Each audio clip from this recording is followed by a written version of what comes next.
If you love playing MTGO, please make sure you check out my sponsors in the description below. Mana Traders, I've got a sweet discount code. Just head there and you can start playing whatever deck you want. Hey everyone, Matt from Untitled MTG here. And first of all, let me just say, over the weekend, we went over 5,000 subscribers. Absolutely amazing. Thank you so much for all your support. And it's just absolutely, I'm so overwhelmed by it. Absolutely love it. I'm going to be doing a 5,000 sub giveaway. So if you're not already a sub, make sure you hit it. Next mark is we're going for 10,000 subs. Come on, we can do it. We're halfway there now. Well, we're just over halfway. But it might be a long way down the future. But we'll get there eventually because you just give me such great support. Which is why I keep checking out the videos for you. Because I know you love them. And I just love you watching them. And I'm glad you get some enjoyment out of them. Anyway, guys. So, without further ado, let's get on to today's deck tech. It's the deck that I played all throughout previous standard before we're rotating out. Or rotated out, should I say. It is a mono Green Stompy. Stompy, I love Stompy. This was just such a fun deck for me to play in standards. It's just so easy to play. Play forest, play big creatures, stomp over the opponents. It's just such a cool deck. Very, very powerful. So, let's start looking at my new configuration of a mono Green Stompy. So, we have creatures. We have a lot of creatures. We have 33 creatures in total. Starting off with a 4 of Llanowar Elves, of course. It has to be in there. It's our ramp. We want to get into that turn 2 Steel Leaf Champion, turn 2 Jadelight Ranger, turn 2 Thrashing Brontodon, anything like that. But obviously prefer the Steel Leaf because it's a big 5/4. But Llanowar Elves definitely helps you with that. And you know us mono green players, we always have it in our hand first time. It's like when Elvish Mystic used to be played. Everyone always has it turn 1. Thoughtseize, turn 1. You know they always have it. This is our turn 1 play, and hopefully we can get it down very, very early. The next 4 of is new from Guilds of Ravnica. It's Pelt Collector. This seems a very, very strong card to me.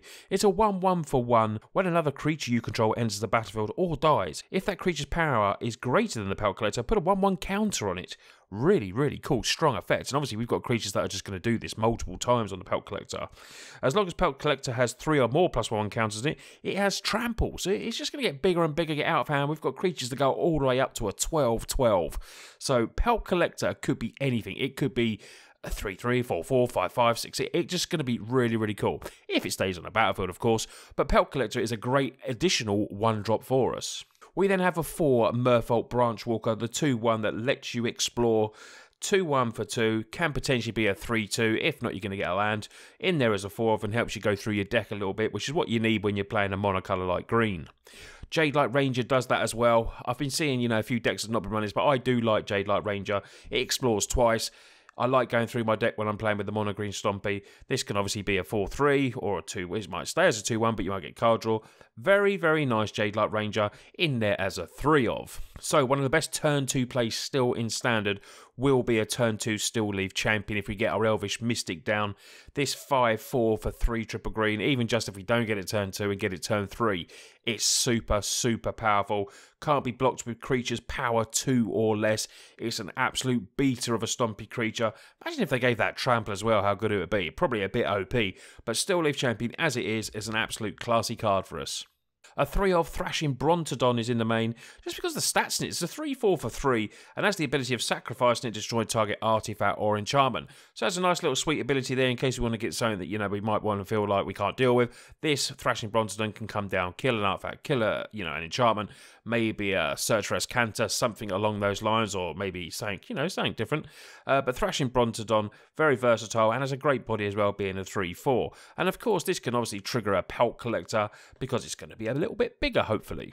New from Guilds of Ravnica as well. This card is absolutely insane, really, because we're only 33 creatures. We're not casting non-creature spells, really. We only have 3 in the main board. It's hexproof. It's a 6/6 for 4 green mana. Could you imagine this down turn 3? 6/6 with hexproof. Now your opponents can take the ability off, so they have to pay 2 to maybe cast their card down. So their cast down is then going to cast 4, which is a lot better. If they're trying to Vraska's Contempt it, it's going to cost 6. It's really, really good as an absolutely amazing evasion as well. And also, as if opponent makes you discard this, you get to put it on the battlefield instead of the graveyard as well. Absolutely amazing. This is such a strong, strong card. 6/6 with hexproof for 4 mana. What can you say? back into the main board for me, because this has always been a sideboard card for me, but I think Vine Mare deserves to be in the main boards. It is hexproof, it can't be blocked by black creatures, 5/3 for 4 mana. Like I said, it potentially is a turn 3 play for us. Then they've got to deal with a 5/3 hexproof creature. It evades things like Cast Down, Vraska's Contempt, everything like that. It's hexproof. It's just such a good card. It can't be blocked by those Demon Whisperers, the new card from Guilds of Ravnica. It's just so good, Vine Mare. And I kept putting it in the sideboard, but it's just too good for the sideboard. It's got to be in the main deck. The last creature we have is a 3 of the big 12/12 trample, Gouter Primal Hunger. 2 double green, but normally only costs us double green, to be honest. We get, for 2 green mana, we're getting a 12/12. That is just absolutely insane. It does cost X less to cost, where X is the total power of creatures you control. Sometimes it would cost you more, but with the type of creatures that we do have in the deck, majority of the times this is only costing you double green for a 12/12 trampler. Absolutely amazing. Evades Cast Down, evades Lava Coil. Vraska's Contempt gets it, and obviously, Settle to Wreckage is our absolute nemesis when we're attacking in and just exiles all our creatures. But they've got to have multiple times. They've got to do this multiple times, multiple wrath effects, everything like that, because we do run 33 creatures. So we might get our early plays in, then they might start getting their removal and getting rid of it. But we will be able to come back from this because, like I say, we've got so many creatures, they're going to have to keep that removal coming. The last 3 cards, other than the lands in the deck, is a 3 of Adventurous Impulse. Look at the top 3 cards. You may reveal a creature or a land card, put it into your hand, the rest on the bottom of the library. A little bit of siphoner for us. Obviously, we can't cast non-creature spells when we do have the Nullhide in there. But, there's going to be times where we can still cast this on a turn 1 play, turn 2 play, when we haven't got Nullhide down. And it helps us go through, and maybe even let us find the Nullhide as well. So let's get on to the land base now. Then we go to a little review on the sideboard as well. We've got 1 Archer of Vraska in there that's, with City's Blessing, helps us draw a card by tapping for the 5. 1 Field of Ruin, and 1 Memorial to Unity. I possibly wanted to up the Unity, but I don't want too many tapped lands coming in or off-colour lands, which is why I've got 24 in total, and 21 of them are forests. Now, there is a big case, we're going to talk about it then. There is a big case to add in black. I've seen, you've got Assassin's Trophy, Duress you can add to the sideboard, Relic Seeker for a Planeswalker. But this one is a strictly mono-green, true Stompy deck. If you do want to see an added black version as well, maybe a, black Green Stompy, let me know in the comments if you want to, me to change it up a little bit as well. But this is for the purist, the mono-green purist, this deck. We will be getting down, hopefully, our turn 1 Llanowar Elves, if not a turn 1 Pelt Collector.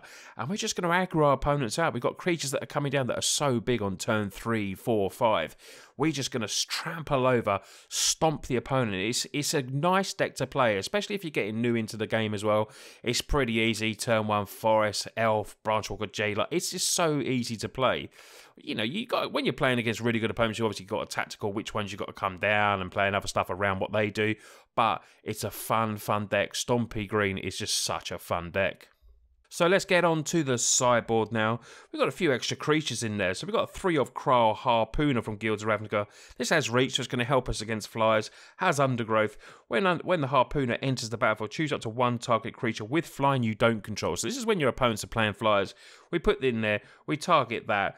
And then Kral Harpooner gets +X/+0 until the end of turn, where X is the number of creature cards in our graveyard. Then we can have this fight that creature. So it's a potential removal spell for us as well.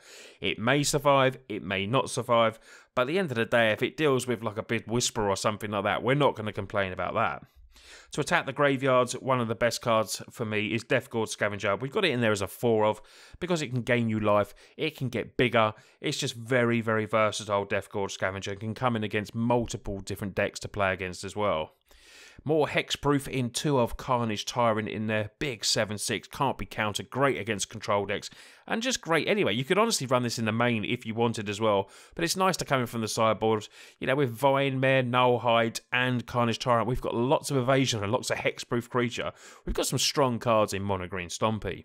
We then have 2 Shaper's Sanctuary there. Whenever a creature you control becomes a target of a spell, if the opponent's got lots of spot removal, this will help you draw cards. It only costs 1 mana as well, which is really good about that. Sorcerer's Spyglass is in there as a 1 of as well to help us against Planeswalkers or anything like that. And we've got a 1 of Crushing Canopy that can destroy target creature with flying or target enchantment at instant speed. The last card in the sideboard is a 2 of Vivian Reed, 3 double green, 5, comes in with 5 loyalty counters. Very strong that. +1 is helping us to go through our deck. Look at the top 4. You may reveal a creature or land card. put it in your hand, the rest at the bottom. The -3 is destroying an artifact, enchantment, or creature with flying. Very, very good for us as well. Sometimes we might just have to play this to do that, to help us along. And the -8 is the emblem. Creature you control get +2 vigilance, trample, and indestructible. Those rafts just won't kill us. Obviously, it doesn't get us around one of the best removal cards in Standard, which is Settle the Wreckage. But it's very, very strong. Can come in when we're playing, you know, maybe non-white. It's just such a good card. It can, you know, it's our anthem effect on the stick there, which is what the emblem will do for us. Vivian Reed is a very nice card to come in from the sideboard. The emblem will really help us out, but to be honest, a lot of the time we'll be winning before we get anywhere near that. But still, having a nice Planeswalker in the sideboard is a good addition.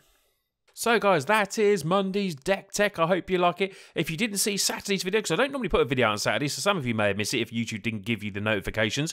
There's a great Boros control deck there, so make sure that will be probably a little thing flagging up, or it'll be at the end of the video. So make sure you go and watch that as well. We had Golgari and Dimir control last week as well. So the next video after today will be Thursday, so I'm going to start brewing now. Anything you'd like to see, any cards you want to see, put them in there. You know, if I see it quick enough, I will. You know, I always try and build around what people ask, which is why I did like the Boros, the Golgari. You know, I really try to do what you all want to see. So if you could leave it in the comments, and if you see what anyone else says and you like it, like their comments as well, because that really does help push the channel further. It lets YouTube know that everyone's enjoying the content. Anyway, if you are new to us, hit that subscribe button, and I will see you on Thursday's video.